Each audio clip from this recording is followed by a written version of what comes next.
의사가 아니라 복음을 전하는 의사가 되기로 이것이 제 전 인생을 이끌어 왔고 나의 가정을 위하여 무슨 계획을 가지고 계실까?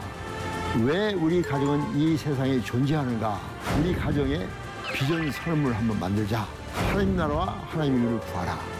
그 계획이 뭔가? 단순한 먹고 사는 것이 아니라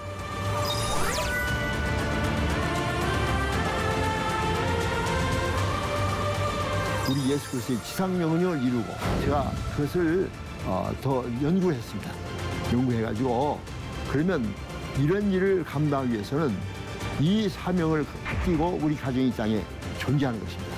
이런 것이 아닙니다. 이것은 사명자로 이 땅에 보내심을 받은 거예요. 사명자로 이 땅에 보내심을 받은 거예요. 예수님께서 우리 땅에 다시 재림하신다고 해서 세상적인 사역이 아니라 이 아이들에게 하나님의 놀라운 비전을 심어주자. 여러분 안녕하십니까? 하나님이 축복하신 아름다운 날입니다. 21세기의 성경적인 자녀 양육이라는 제목으로 말씀을 나누고 있는데요. 오늘은 좀 더 우리 가정이 왜 이 세상에 존재하는가, 하나님이 무슨 뜻을 가지고 계신가, 이 말씀을 중심으로 여러분과 함께 말씀을 나누기를 원합니다.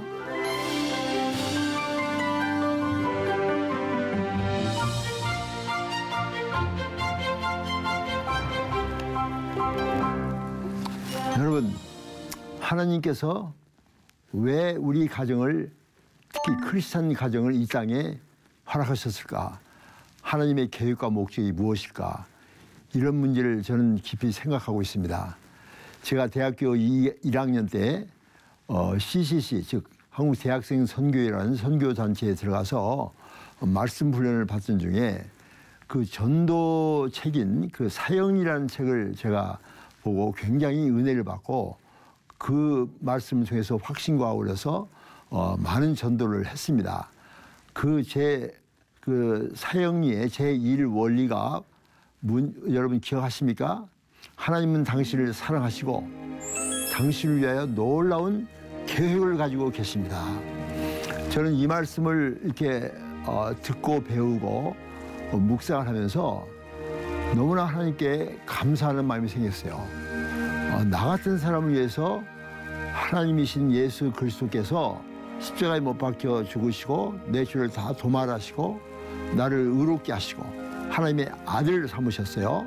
이 놀라운 축복은 제가 대학교 때 얼마나 감동으로 받고 구원의 확신과 어울려서 믿음이 성장하는 축복을 갖는 계기가 됐습니다. 하나님이 나를 사랑하신다. 그런데 사랑하시는 것에서 더 넘어서 나를 위하여 놀라운 계획을 가지고 계신다. 여러분, 이 말씀은요, 저를 흥분하게 하고 저에게 새로운 눈을 뜨게 하면서 하나님이 나에게 무슨 계획을 가지고 계실까? 그때부터 저는 하나님을 바라보면서 하나님이 주신 비전을 그때 마음에 갖게 되고, 그때부터 돈 버는 의사가 아니라 복음을 전하는 의사가 되기로 결심을 했습니다. 이것이 제 전 인생을 이끌어 왔고 지금도 이끌고 앞으로도 그렇게 이끌어 갈 것을 확신합니다. 자, 그렇다면 하나님 나를 위하여 그런 계획을 가지고 계신다면 나의 가정을 위하여 무슨 계획을 가지고 계실까? 이 말씀을 저는 또 묵상하기 시작했어요. 나의 가정을 위하여 하나님 무슨 계획과 뜻을 가지고 계실까? 왜 우리 가정은 이 세상에 존재하는가? 그것은 하나님께서 우리 가정에 기대하시는 것이 있다는 것입니다. 그래서 저는 우리 가정은 그냥 이 땅에서 행복하게 잘 살고 그냥 교회 잘 다니고 나중에 천국 가고 이런 것이 아니라 이것을 넘어서서 더 크고 큰 원대한 비전이 하나님께서 저에게 주신 가정의 비전이 있다는 것을 깨달았습니다. 그래서 제가 이제 우리 가정의 비전 선언문, 다시 말하면 우리 가정이 왜 이 땅에 존재하는가, 사명 선언문을 만들고 또 내 인생 자체에 사명 선언문을 만들어서 이렇게 글을 쓰고 우리 자녀들과 함께 그 말씀을 나누기 시작했어요. 그리고 우리 아이들이 어렸을 때부터 우리 가정의 최고의 비전이고 목적이고 삶의 의미인 마태복음 6장 33절 너희는 먼저 하나님 나라와 하나님의 의를 구하라. 그리하면 이 모든 것을 너에게 더하시리라. 이 말씀을 자녀들에게 깊이 심어줬습니다. 가정 예배 시간에도. 그리고 우리 자녀들이 이제 어느 정도 장성하고 초등학교, 중학교 이렇게 들어가면서 이제 가정 예배 때 어떤 얘기를 했는 거니, 우리 가정에 비전 선언문을 한번 만들자.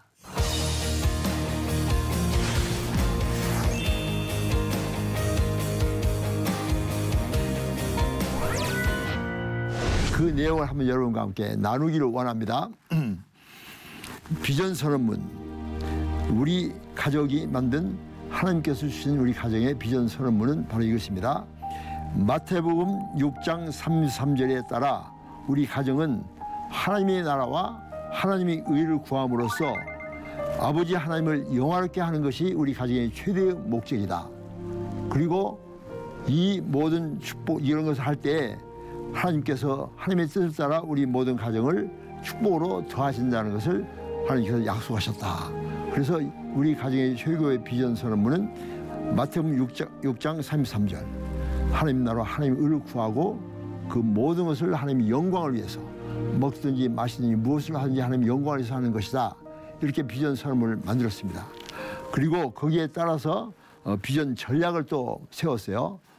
자, 그렇게 비전 선언문을, 사명 선언문을 만들고 이것을 이루기 위해서는 첫째, 우리는 기도와 말씀 묵상을 통해서 하나님과 더 깊은 관계를 추구하며 대사명, 즉 예수님께서 제게 주신 지상명령이죠. 그 사명을 순종하기 위해서 하나님의 백성을 섬긴다. 둘째, 우리를 부르신 직업 현장에서 탁월함을 발휘하며 계속 공부함으로써 시성을 닦고 많은 사람들에게 리더십을 발휘할 수 있는 능력을 키운다. 세 번째, 모든 것이 하나님의 주권에 달려있음을 알기 때문에 역경이든 또는 순경이든 환희의 순간이든 언제나 모든 것을 하나님께 감사하고 즐거워한다. 네 번째, 그리스도의 한 몸을 이루기 위해 믿는 사람들과 교제하고 말과 행위를 통해서 믿지 않는 자들을 빛과 소금의 역부를 감당하면서 하나님께 이끌어가는 것이 구체적인 우리의 사명이다. 다섯 번째, 우리의 몸은 영과 혼과 육으로 구성된 이 몸은 하나님의 성전이므로 이 육체를 건강하게 하기 위하여 우리는 모든 음식과 모든 생활과 운동을 적절히 한다. 그래서 우리의 몸이 하나님의 성전이 있기 때문에 잘 가꾼다. 이렇게 비전 선언문과로 구체적인 비전 전략을 만들었습니다. 그리고 이것들을 아이들에게 다 나눠주고 같이 그것을 읽으면서 왜 우리 가정이 이 땅에 존재하는가? 그저 잘 먹고 잘 살고 좋은 지역 가지고 행복하게 살다가 이런 것이 아니다. 이것은 세상 사람들도 그렇게 원한다. 그러나 우리 가정은 하나님이 택하신 가정이고 하나님께서 우리 가정을 위하여 놀라운 계획을 가지고 계신다. 그 계획이 뭔가 단순한 먹고 사는 것이 아니라 하나님 나라와 하나님의 의를 구하여 우리 예수 그리스도의 지상 명령을 이루고 땅끝까지 모든 족속으로 복음을 전하는 그러한 사명의 가정을 이루자. 이렇게 제가 말씀을 나눴습니다. 애들이 전부 동의하고 그것을 가지고 우리 가정의 비전 선언문을 만들었어요. 그런데 제가 그것을 더 연구를 했습니다. 연구해가지고 그러면 이런 일을 감당하기 위해서는 구체적으로 우리 가정의 자녀 교육 10계명을 만들었어요.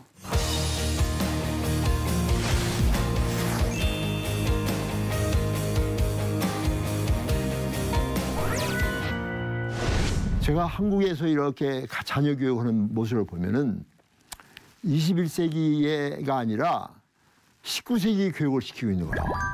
그리고 성경적인 자녀 양육이 아니라 세속적이고 세상적인 자녀 교육을 하는데 또 자녀 양육이 아니라 어떤 면에서는 자녀 사육을 하고 있는 거예요. 그 아이의 개성과 특징과 그 아이의 창조력을, 창의성을 다 무시하고 그냥 집에서 기르는 어떤 가축처럼 사육을 하고 있는 거예요. 그래서 제가 그게 너무나 한심하고 특히 크리스찬 가정들이 그러면 안 되거든요. 우리들은 하나님의 백성입니다. 우리는 하나님의 백성이고 이 땅에 우리가 사는 것은 하나님께서 우리를 이 땅에 보내셔서 하나님 나라 하나님이 이루도록 사명을 주셨고 그리고 예수 그리스도의 지상명이 그러므로 너희는 가서 모든 족속으로 제자를 삼아 아버지와 아들과 성령의 이름으로 세례를 주고 너에게 분부한 모든 것을 가르쳐 지키게 하라. 그리고 오직 성령이 너에게 임하시면 너희가 권능을 받고 예루살렘과 온 유대와 사마리아와 땅까지로 내 증인이 되라. 그리고 너희는 온 천하에 다니며 이 복음을 전파하라. 아버지께서 나를 보내신 같이 나도 너희를 보내노라. 예수님의 최고의 명령이고 지상명령이고 대사명인 이 사명을 띠고 우리 가정이 이 땅에 존재하는 것입니다. 내 개인도 존재하고 우리 가정도 존재하는 거예요.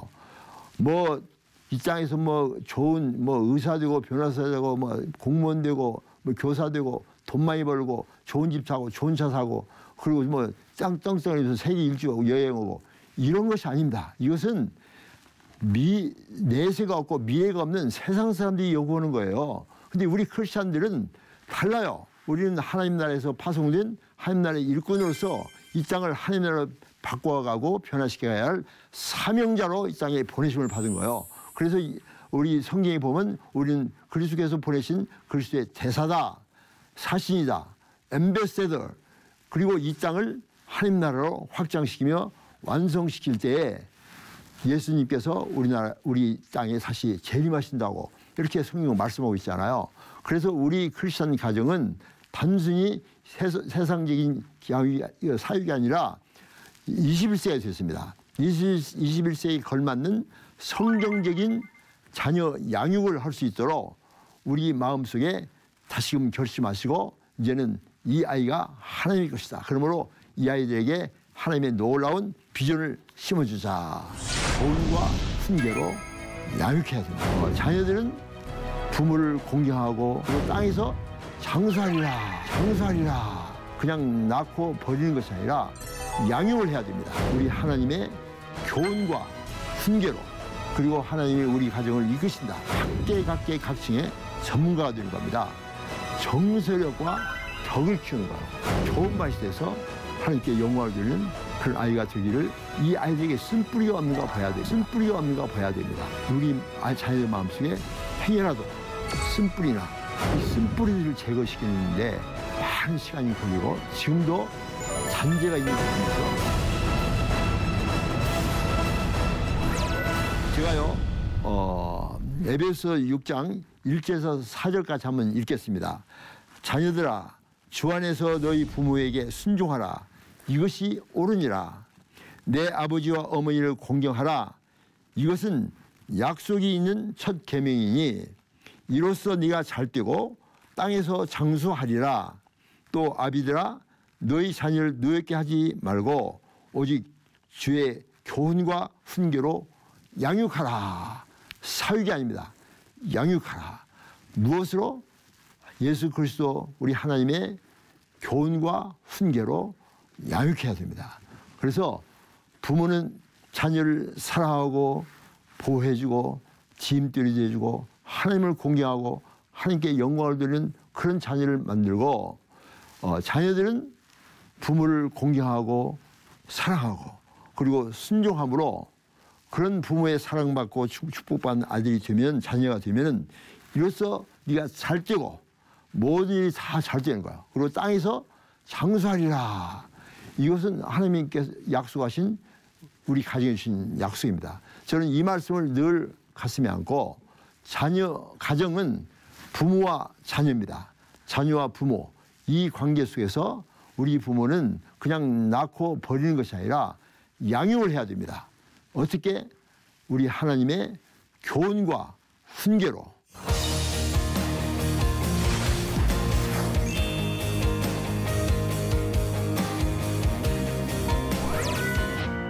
저는 자녀 교육에 있어서 10계명을 만들었어요. 그래서 10가지를 가지고 우리 자녀 교육을 하자. 그래서 제일 처음 구체적으로 이제 자녀교육 10계명을 여러분과 함께 나누겠습니다. 10가지인데요. 그중 몇 가지를 여러분과 우선 나누겠습니다. 첫 번째, 제일 중요한 것은 먼저 하나님의 나라와 하나님의 의를 구하는 삶을 살게 하자.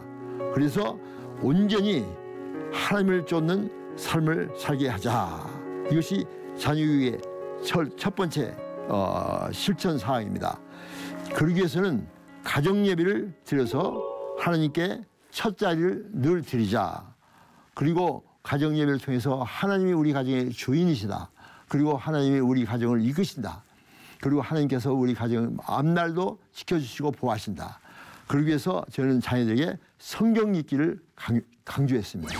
그 다음 두 번째는 우리 아이들이 이 세상에 살 때 전문가로서 그 재능을 발휘할 수 있도록 우리 지력을 양성시키자. 그래서 호세아 6장 3절에 보면 우리가 하나님을 알자 힘써 여호와를 알자. 그래서 하나님을 배우고 해야 되는데 그렇게 하기 위해서는 실전상으로서는 먼저 성경 공부를 열심히 시켰습니다. 그래서 가정예배를 통해서 성경 공부를 시키고 성경에 대한 지식, 성경에 대한 많은 훈련을 받게 하고 두 번째로는 학과를 그 자녀에 맞게 시켰어요. 전문가, 지력이 있고 전문성 있는 사람을 줄 수 있도록 공부만 잘하는 것이 아니라 각계각층의 전문가가 되는 겁니다. 운동을 잘하면 운동의 전문가, 미술을 잘하면 미술의 전문가, 또 여러 가지 사업이면 사업의 전문가, 그런 일을 할 수 있도록 이렇게 두 번째 10계명이고요. 세 번째 계명은 정서력과 덕을 세우라. 그래서 마음을 늘 건강하게 하라 그랬습니다. 건강한 자아상 그리고 예수 안에서 자신을 발견하도록 했습니다. 그래서 새아이가 있는데 저는 새아이를 한 번도 비교를 하지 않았어요. 비교하지 아니하고 와 너는 어떻게 이렇게 그림을 잘 그리냐? 너는 진짜 탤런트가 있어. 이 그림을 통해서 하나님께 영광을 돌려. 왜냐하면 그 아이에게 자존감을 심어주는 거예요. 참 잘한다. 칭찬해주고 격려해주고 늘 그랬더니 이 아이가 자기는 그림을 잘 그린다면서 아주 그냥 자부심을 갖고 열심히 개발하더니 지금은 이제 성장하는데 그림 그리는데 큰 역할을 감당하고 있습니다. 자, 그리고 또 아이는 운동도 잘하고 대인관계가 좋고 굉장히 정서가 아주 좋아요. 그래서 이 아이는 모든 사람과 화평을 누리고 참 이 자존감도 좋은 데다가 그 마음이 온유하고 겸손해서 지도력이 있더라고요.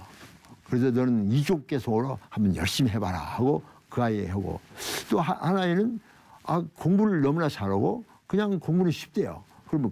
그러니까 우리 새아이가 서로 비교하지 않냐고 서로 칭찬하는 거예요. 와, 형은 이걸 잘해. 동생은 이걸 잘해. 누나는 이걸 잘해. 참 너무나 멋있어 하면서 서로 격려하고 칭찬하는 거예요. 그래서 제가 이제 참 그 아이들을 보면서 너무 감사했어요. 경쟁하고 싸우는 것이 아니라 칭찬하고 격려하는 모습을 보면서 이것이 얼마나 감사한지, 이것이 뭔지 정서력이 좋은 것입니다. 덕을 세우는 것입니다. 그래서 먼저 사람이 되라. 먼저 사람이 되라. 뭐 공부 잘하고 뭐 공부 못하고 뭐 운동 잘하고 그림 잘 그것이 문제가 아니라 먼저 사람이 되라. 그리고 가장 중요한 것은 먼저 하나님의 사람이 되라. The man of God. 하나님의 사람. 디모데 전서에 나오잖아요. 바울이 디모데에게 너 하나님의 사람아. 하나님의 사람이 되고 먼저 사람이 되라. 그리고 남을 사랑하고 격려하고 배려하고 도와주고 축복하면서 같이 어울리면서 평강을 이루는 좋은 대인관을 누릴 수 있는 사람이 되라. 정서력과 덕을 키우는 거예요. 정직해야 됩니다. 그래서 마음속에는 쓴뿌리도 없고 모든 상처가 다 치료되고 아주 그냥 옥토 좋은 밭이 돼서 하나님께 영광을 드리는 그런 아이가 되기를 소망하는 마음으로 덕을 세워라. 그리고 정서력과 아주 아름다운 마음밭을 가진 지킬 만한 것보다 더욱 내 마음을 지키라. 생명의 근원이 이에서 남이니라. 자매에 있는 말씀이죠. 이 말씀을 기억하면서 아이들에게 정직을 키워주고, 그리고 또 한 가지 중요한 것은요, 이 아이들에게 쓴뿌리가 없는가 봐야 됩니다. 행여라도 쓴뿌리가 있는가. 제가 이제 그것을 우리 딸한테 봤어요. 우리 딸을 키울 때 첫 번째 아이라서 너무나 제가 엄하게 키운 거예요. 너무나 어느 정도 율법적으로 키운 거예요. 그랬더니 이 아이 마음속에 상처가 돼서 아빠는 무섭다, 아빠는 나를 사랑하지 않는다, 이런 생각이 어렸을 때 있었던 거예요. 가정예배를 드렸음에도. 그런데 그 쓴뿌리를 제가 이제 발견하고 이 아이가 사춘기 될 때 이 딸과 대화를 하면서 아빠가 너를 사랑했는데 사랑하는 방법을 잘 몰랐다. 그래 너를 좀 핍박을 하고 압박을 했다. 아빠가 사랑했지만 방법을 몰라서 너한테 많은 잘못을 한 것 같아. 아빠를 용서해라. 그랬더니 우리 딸이 아빠를 용서하고, 그리고 아빠와 나와 우리 딸과 관계가 아주 좋아진 것을 제가 경험을 했거든요. 그래서 중요한 것은요, 이겁니다. 이 자녀에게 쓴뿌리가 없는가. 아빠에 대해서, 엄마에 대해서 쓴뿌리가 있으면요, 이것이 걸림돌이 돼서 이 아이의 성장에 방해가 됩니다.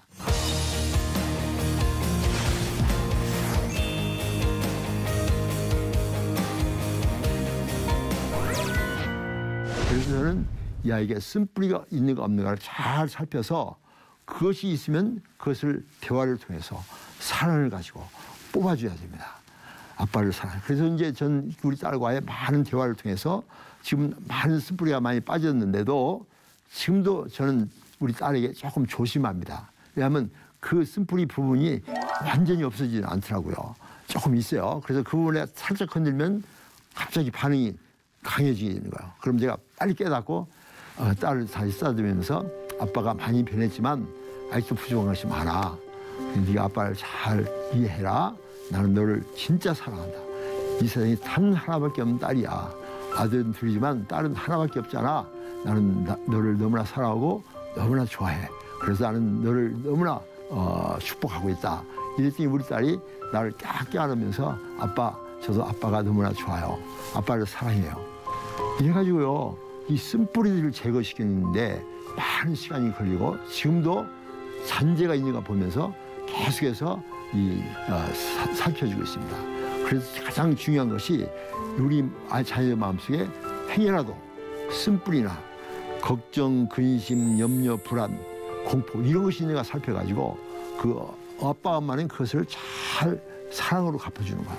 우리 딸이 그러더라고요. 어려움을 당했을 때 저는 이제 그냥 너는 내 딸이다. 나는 너를 사랑한다. 그런데 우리 딸이 한번 이런 얘기를 해요. 자기가 어려움을 겪고 마음에 그 우울증이 생기는데 엄마가 오더니 자기를 탁 껴안고 아무 말도 없이 자기 등을 탁 두드려줬다는 거예요. 그때 자기가 얼마나 마음이 평안이 오고 기쁨이 오고 자유함을 얻었는지 너무나 기뻤다고 그런 간증을 하더라고요. 그러니까 이 아이가 어려움 당했을 때 쓰다듬어주고 감싸주고 혼내거나 네가 이렇게 했으니 잘못했잖아 이러지 말고 감싸주고 쓰다듬어주고 아무 말도 않고 감싸주고 쓰다듬었을 때 우리 딸이 마음에 참 평강이 오고 엄마가 나를 사랑한다, 아빠가 나를 사랑한다는 것을 그때 깨달았다고 이런 말을 간증하는 걸 들었습니다. 자, 오늘의 말씀을 여기까지 나누겠습니다. 여러분, 자녀 교육에 있어서 10계명이 있는데요. 오늘은 3계명까지 말씀드렸어요. 먼저 하나님 나라 하나님을 누리고 전문성을 키우고 그다음 정서력을 잘 개발해서 평강한 사람이 될 수 있도록 하는 것이 부모의 사명이고 자녀 교육의 10계명입니다. 여러분, 다음 시간에 뵙겠습니다. 감사합니다.